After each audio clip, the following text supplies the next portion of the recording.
Today. My name is Joe Nauta. I'm from the village of Agate, and I've been asked to share my testimony, and I'm glad to. A little nervous, but it's okay. It's all good. I'm glad to because I guess what a testimony is when we share this testimony, it's just kind of our life story, just showing what God can do with a broken life and how God can heal a broken life and what He can do through it. And so I'm glad to be able to share this. And I do pray in my spirit that someone who hears this, maybe you're going through the same thing, maybe you've been through the same thing, or you're feeling the same way. I pray that maybe this will speak to your heart, and that today, through your TV or wherever you're at, as you're watching this, that you will genuinely know who Jesus Christ really is, and that you will come to know Jesus Christ and just the love that He has for you.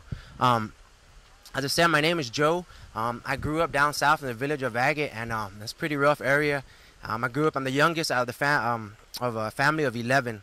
And so I'm the youngest boy, and just growing up, our family, we did a lot of things, and just like any other family here in the island, we had a lot of pride in us. We had a lot of things going on, and we definitely had a lot of love for one another, but at the same time, we always had a lot of pride, and so there was a lot of heartaches and a lot of hardships. But looking back now, I know with all my heart, now that I'm looking back, that a lot of those issues, a lot of the things that we dealt with stem from not knowing who Jesus Christ is, and not knowing the saving grace and the saving power, and there's the love of Christ. And so we went on living without really truly knowing who Jesus Christ is. I grew up a Catholic, but I have to be honest, I didn't have a true relationship. I remember going into the Catholic church and doing what we're doing, and then going right back out, and everybody is just kind of smoking weed at the side of the church and doing things like that. We really didn't have no true convictions. I know myself, I really didn't. And so that's as far as I knew religion. I really didn't know Jesus Christ. I knew religion a lot.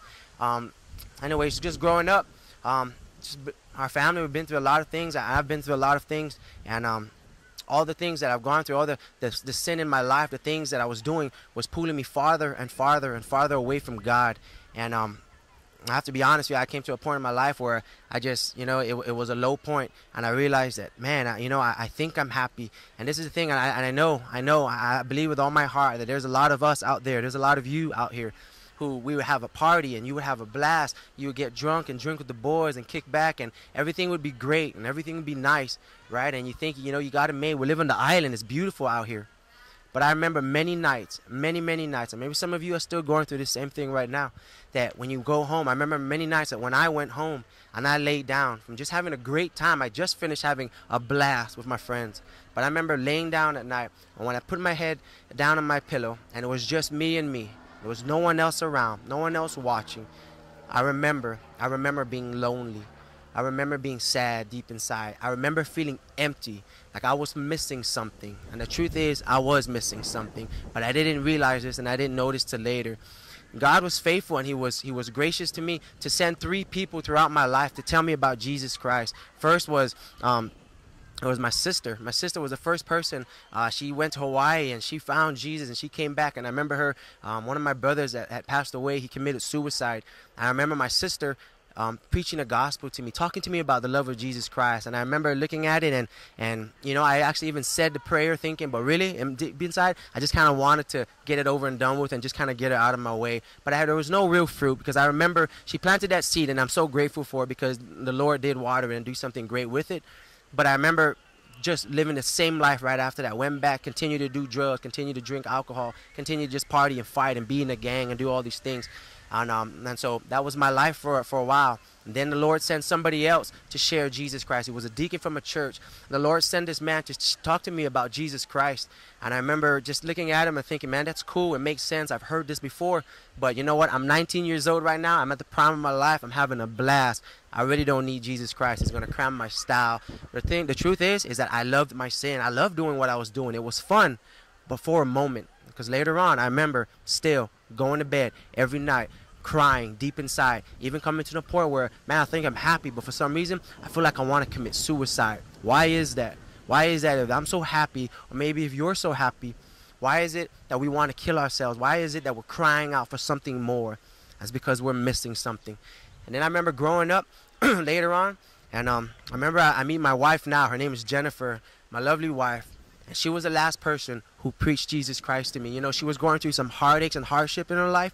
but she still was compelled for the love of Christ and for the love for the lost to continue to share Jesus Christ with me.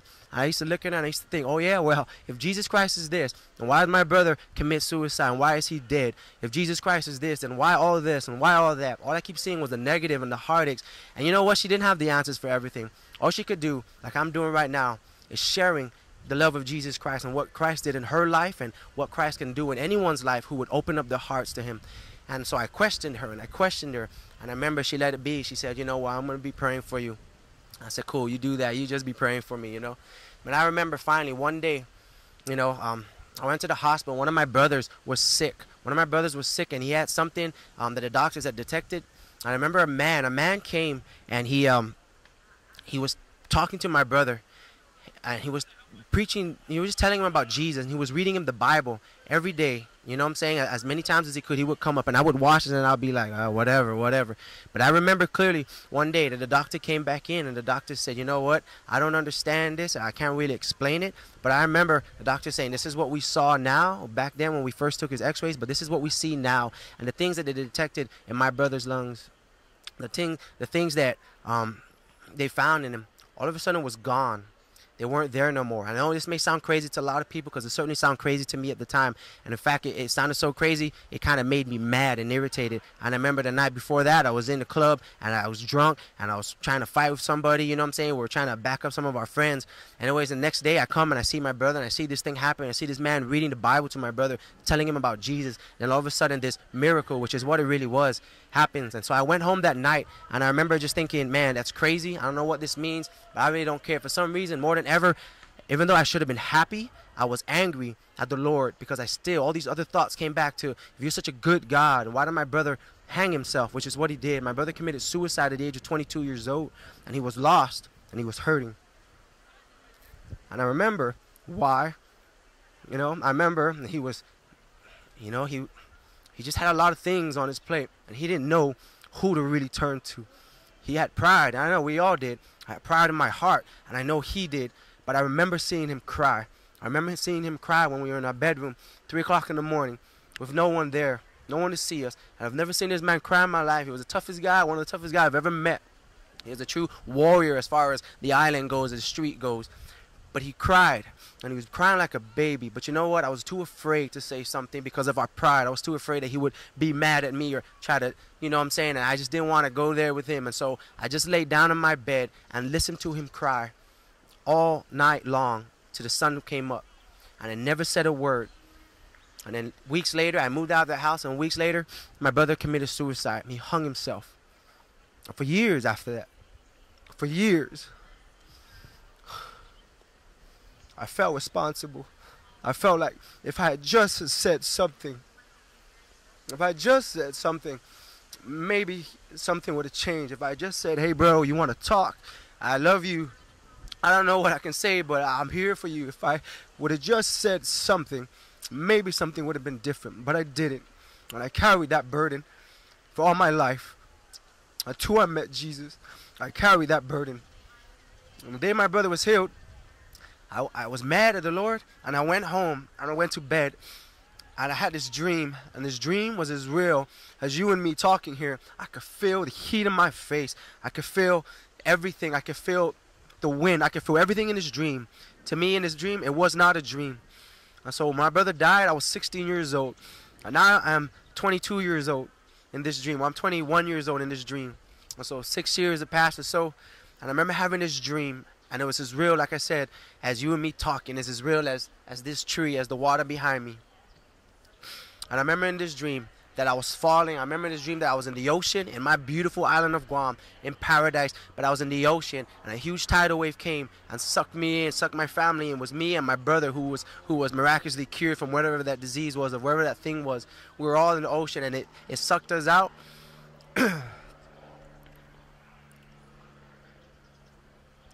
And I remember jumping in there to help, and I remember helping my brother get back on the reef. But as soon as I did it, as I was about to get out on the reef, I remember the water just completely disappearing from beneath me.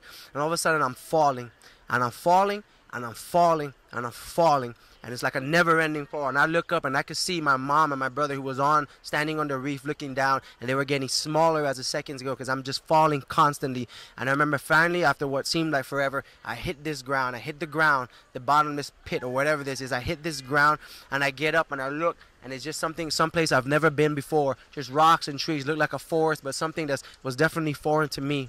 And I was looking around, I hear a voice, and I'm gonna share this.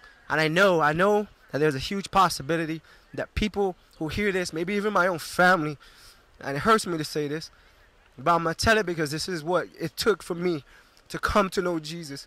And if someone is offended or someone is mad, I'm going to say I'm sorry right now.